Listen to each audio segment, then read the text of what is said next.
Sache. Extrait de l'œuvre originale. 1. Le plus jeune animal. C'est au temps où les animaux de la brousse aiment à se réunir pour causer et discuter de leurs affaires. Certains jours, ils se rassemblent, sous l'arbre des palabrins, pour désigner le plus jeune animal. Oncle Gaïd et le lion président la séance. On connaît le plus fort de tous les animaux, c'est Gaïd et le lion, roi de la brousse. On connaît le plus vieux, c'est Mamgéen et l'éléphant. On connaît aussi le plus malhonnête et le moins intelligent, c'est Bouki et Alien. Mais on ne connaît pas le plus intelligent. Tout le monde veut passer pour le plus intelligent de tous les animaux. Oncle Gaïd et le lion dit, si nous connaissons le plus jeune d'entre nous, nous connaîtrons en même temps le plus intelligent. Alors ceux qui croient être les plus jeunes lèvent la main, pour demander à dire la date ou l'époque de leur naissance. Moi, je suis né l'année de la grande sécheresse, c'est-à-dire il y a 3 ans, déclare la biche.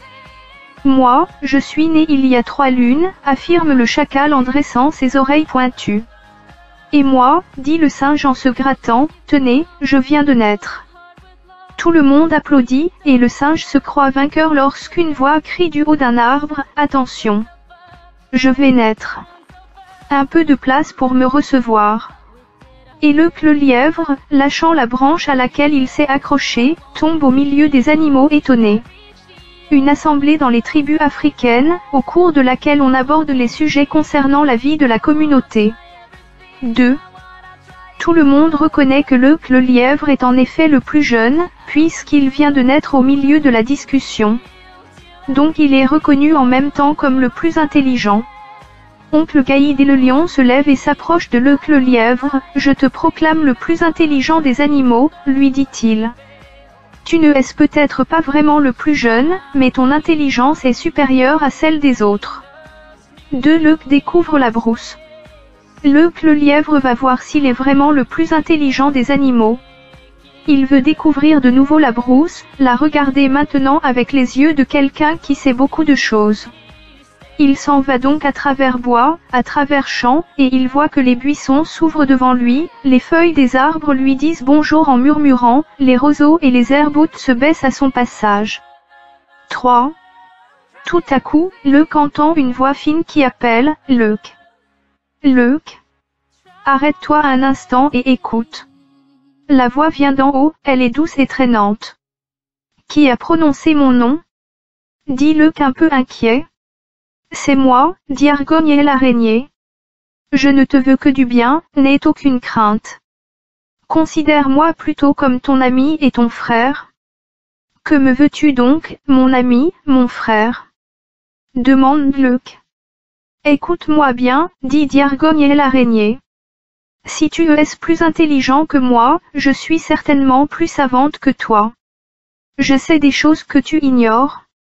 Regarde cette toile au milieu de laquelle je me balance. Chacun des nombreux fils qui la composent est un câble qui peut me renseigner quand je désire connaître l'avenir. Je le fais vibrer et il se met à parler un langage clair pour moi seul. Veux-tu, si tu ne es pas pressé, que je te prédise ton avenir? Je ne suis pas tellement pressé, répond Luc, mais si mon avenir cache des dangers qui me menacent, je préfère ne pas le connaître. Au contraire, mon frère, il faut connaître ces dangers pour pouvoir les écarter à temps. Argogne l'araignée fait vibrer 1, 2, 3 des fils soyeux qui composent sa belle toile. Elle écoute l'une après l'autre leurs vibrations, qui sont différentes. Puis, s'adressant à Luc, elle lui dit, tes ruses te feront avoir beaucoup d'histoires. Sans doute tu sauras toujours te tirer d'affaire, mais tu rencontreras parfois de sérieuses difficultés. 3. Les conseils de Argogne l'araignée. Ainsi, continue Argogne l'araignée, tu feras la connaissance de l'homme. C'est un animal dangereux, qui 4. Se tient droit comme un fil à eau 2 et qui se déplace sur 2 pattes seulement. Méfie-toi surtout de son air bon enfant. J'ai, moi qui te parle, longtemps habité sous son toit. Je l'ai aidé à se débarrasser des nombreuses mouches qui souillaient ses aliments, aggravaient ses plaies, agaçaient son sommeil. Mais l'ingrat ne m'a marqué aucune reconnaissance. Au contraire, un beau jour, il a pris un balai, a crevé ma toile et a failli m'écraser. C'est tout ce que tu as à me dire sur mon avenir. Dit Luke un peu déçu. Non, attends un peu mon frère. Ce n'est pas tout. Je t'ai conseillé d'être très prudent à l'égard de l'homme.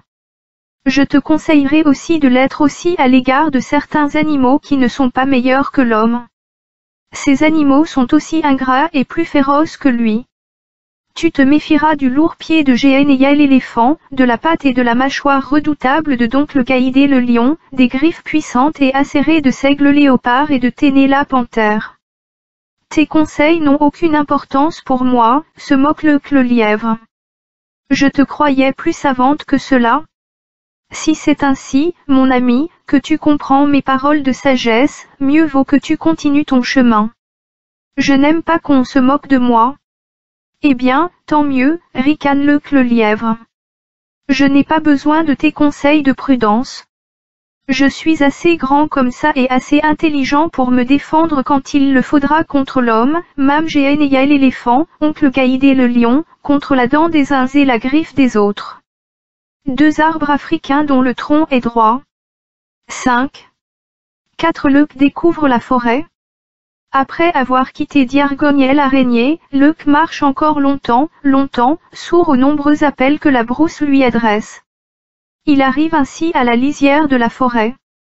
Là, brusquement, les arbres deviennent plus hauts, plus larges et plus serrés. Luke hésite d'abord avant de franchir la lisière de la forêt, car maintenant les conseils de Diargoniel l'araignée lui reviennent à la mémoire.